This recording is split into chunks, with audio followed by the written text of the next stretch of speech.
Now, what's amazing about Marx is that today we say he's wrong, right? Communism happened in the Soviet Union, it happened in China, but it didn't happen in Europe and in the United States, where Marx said it would happen first because Germany was more industrialized than Russia or China, okay? Does that make sense? That's what we say. But if you think about it deeply, okay, Marx was right. After World War II, every society, every industrial society, to some extent, adopted the ideals of communism. Okay, does that make sense?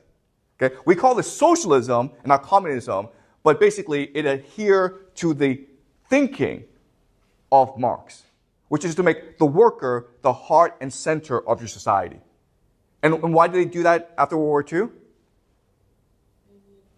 Exactly, okay? Because workers create value. Okay? Money doesn't create any value. Money just creates more money. It's speculative. But the workers create value. They're productive. And therefore, you have to treat your workers properly. So in America and in Europe, workers became the heart and center of your society. And the workers, through unions, could demand political reforms. And so all of society was geared towards making the lives of the middle class, the working class, better, okay? That's why you had excellent healthcare, great public schools, cheap universities. Okay? So the 50s and 60s and 70s was basically the peak of society for the working class. But in the 80s, we start to change this. Why? Why would we want to change the system? It's a great system, right? Marx is right. Having the worker as the heart and center of your society, as the central organizing unit of your society, makes a lot more sense than having money as the heart and center, okay? But starting in the 80s, we start to go back to money. Why?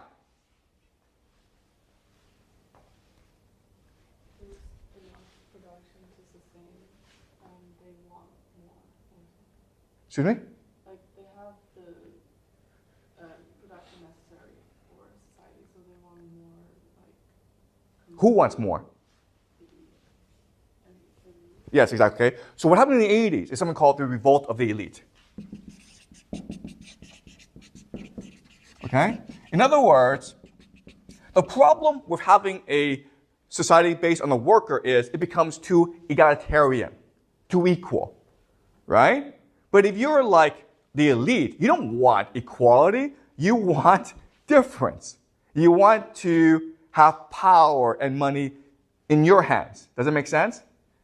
So the revolt of the elite happened in the 80s, and this is what we call in the United States the Reagan Revolution, okay? The Reagan Revolution.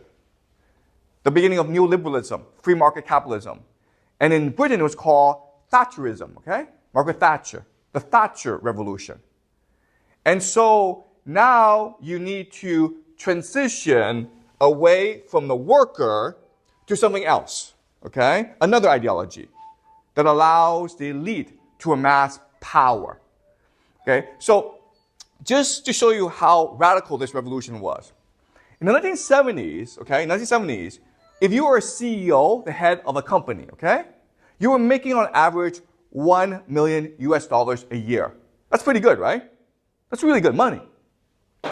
And that $1 million was more than 20 times the worker. Okay? And that's pretty reasonable. Today, the average CEO in the United States makes $20 million a year. And that is 200 to 300 times more than the average worker in the company. Okay, does that make sense?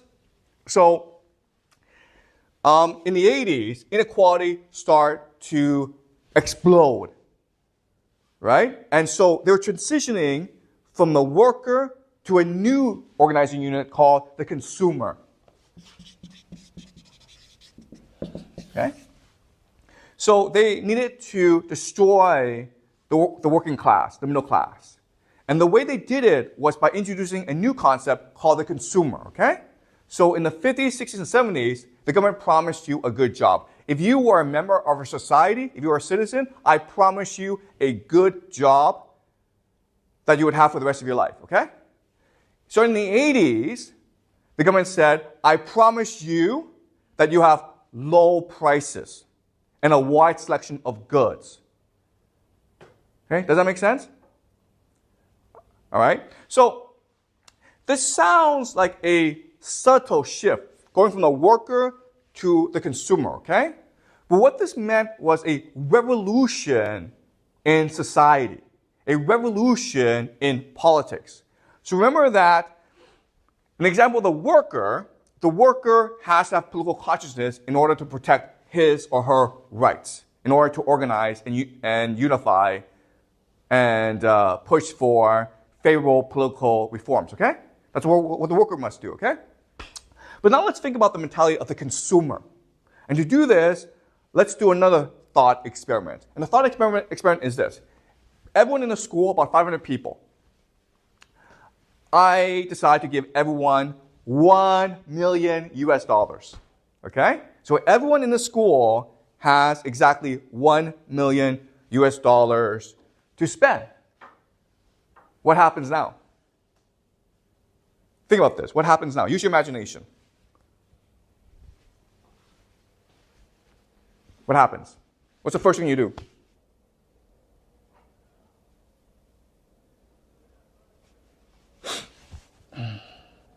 What's the first thing you do?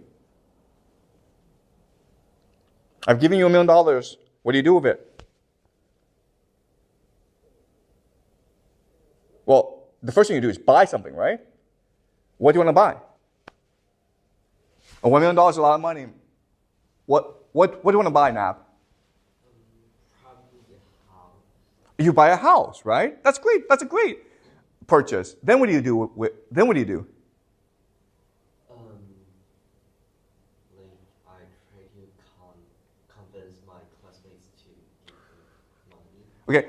First thing is Nab buys a house. Then what does he do? To me? Buy furniture. Then what does he do? There's something that he must do that's very important. What does he buy the house? What does he want to do? He wants to take pictures and post on social media, right? So everyone sees it on social media. Then you see this. Nab has this huge house in Beijing with lots of fancy furniture. What do you do now? Also want to get a house. You also want to buy a house. But what kind of house? A bigger house, right? And then what do? Also post pictures. You also post pictures, okay? Then how do other people feel? You think this is funny, okay? But this happens all the time. So very quickly, what happens in the school? We all spend our money.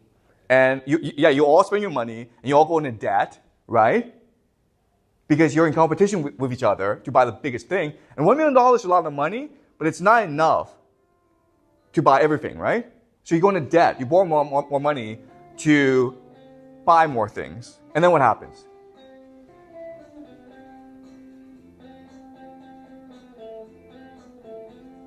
And then what happens?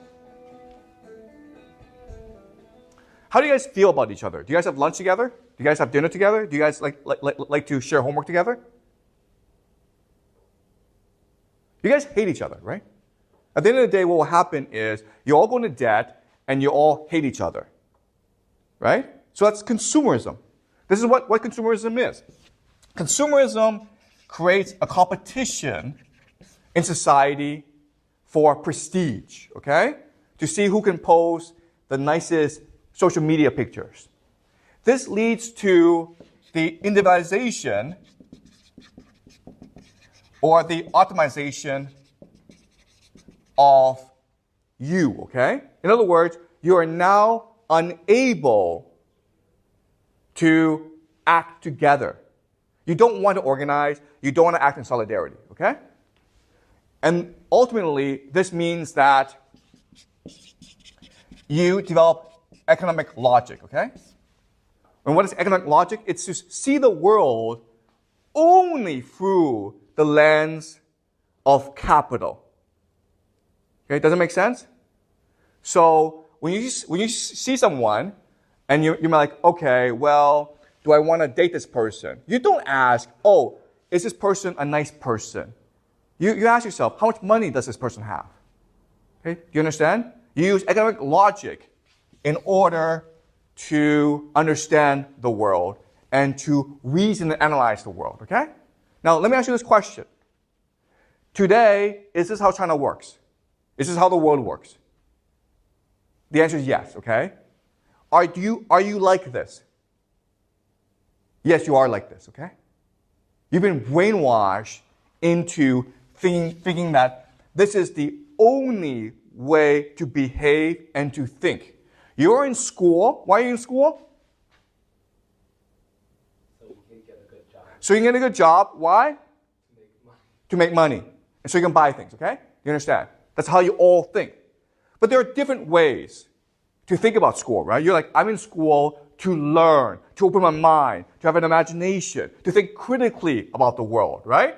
And that was the way we thought about school when the workers were dominant. But now that consumers are dominant, all we think about is, how do I get a good job? How do I buy a bigger house? Because I want to post it on social media. Okay? So, if you think about this, what this really is the perfection of slavery. Okay? Does it make sense? What does this phrase mean? The perfection of slavery.